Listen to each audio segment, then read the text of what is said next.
What's going on, guys? Welcome back to WWE Network and Chill, where Graham, GS, and Matthews break down all the original content I watch on the WWE Network as well as on the USA Network, as today we're talking Season 2, Episode 3 of Straight Up Steve Austin, featuring Tiffany Haddish this week.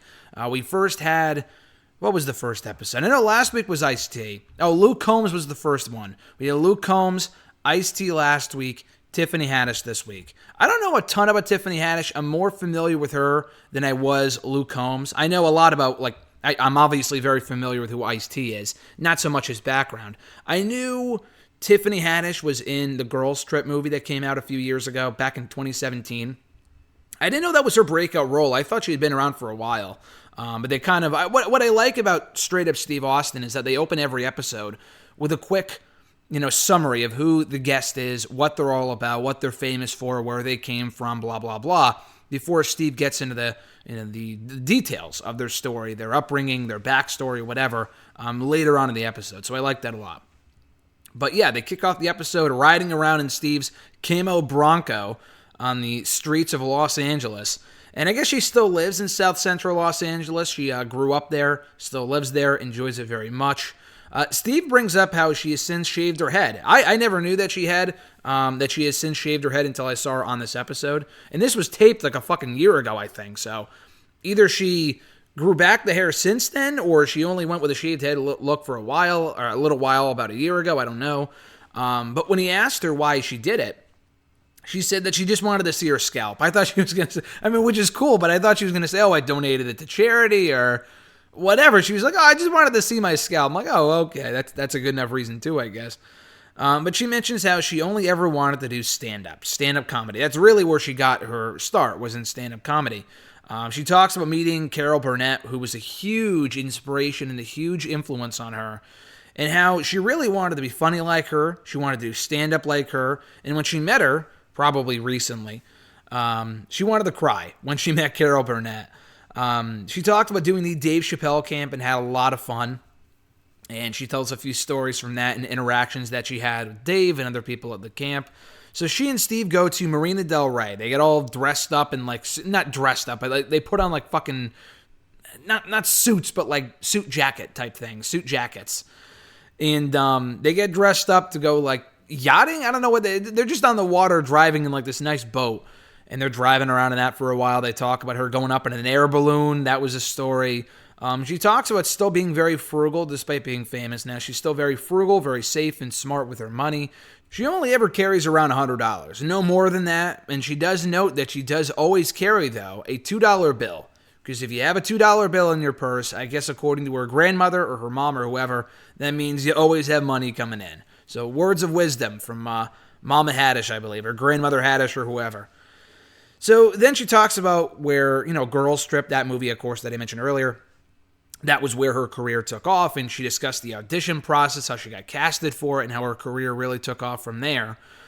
She and Steve go to a yacht club after that. They drink margaritas. She discusses the origin of her unicorn nickname and how growing up at one point in school, she had a wart on her forehead, and kids would call her a dirty unicorn, which obviously hurt her feelings. But she said, you know what, fuck it, I'm going to turn this into a positive. And unicorns are pretty fucking cool, so I'm going to call myself the last black unicorn, which I thought was funny. She says that her comedy protects her even in situations where she's, in vulnerable situations. She almost always relies on comedy to either make her feel better or to heal or whatever.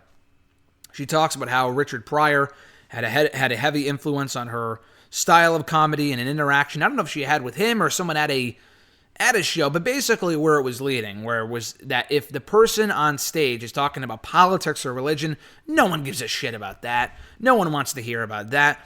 If the person on stage is having fun, then the crowd can have fun too.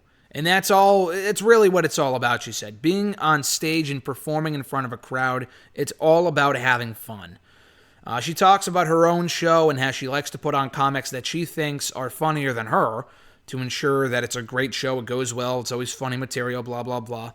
And then they kind of closed out talking about this foundation that she started to help foster care kids, because she had a history with that growing up, and she kind of goes off a little about, she goes into that in a little bit more detail, which was cool.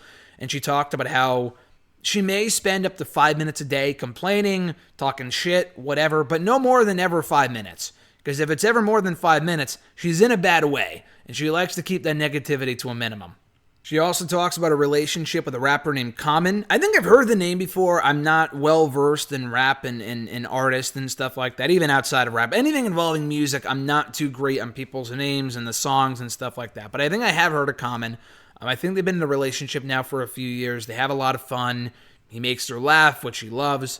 And then to close out the episode, she and Steve play, I was going to say they go golfing, but it's not really golfing. It's on the top of a really high building. It's golf driving. They're not driving, but like they're just hitting these golf balls into this giant fucking tarp. And whoever can get the closest to the center for like a 20-point, 10-point, whatever, wins. For like the 4 or 5 turns that they have. So Austin ends up winning, which I was not expecting, because I think he lost. Did they do a game on the last one with Ice-T? No, I think they just shot guns. The first one with Luke Combs, he and Luke were playing darts, and Luke won that one. Steve did win here, and she said the best part of the day was seeing him win, just to see him happy, which I thought was funny. So you could really tell that Steve is a big fan of Tiffany, the shows that she's on, Hell on Wheels or something like that. I think I've heard of it. He follows her work. He's a big fan of her, both he and his wife, which is cool. But yeah, I thought this was a good episode. Helped me learn more about the guest, which is always the goal here. It's always a good time. It's always entertaining. And it immediately follows Raw. So if you're a wrestling fan and you want Stone Cold Steve Austin, more Stone Cold Steve Austin, then check out this show. It airs immediately after Raw every single Monday night, 11 p.m. Eastern Time. It's always a fun time, so check it out. Be sure to like this video, drop a comment, share the video, and subscribe to the channel for more daily content, including hitting that bell button to be notified every time a new video goes up. Check out more of my straight-up Steve Austin reviews in the description box down below. Have an awesome one, guys. I'm Graham G.S. Matthews, and I'll catch your ass down the road.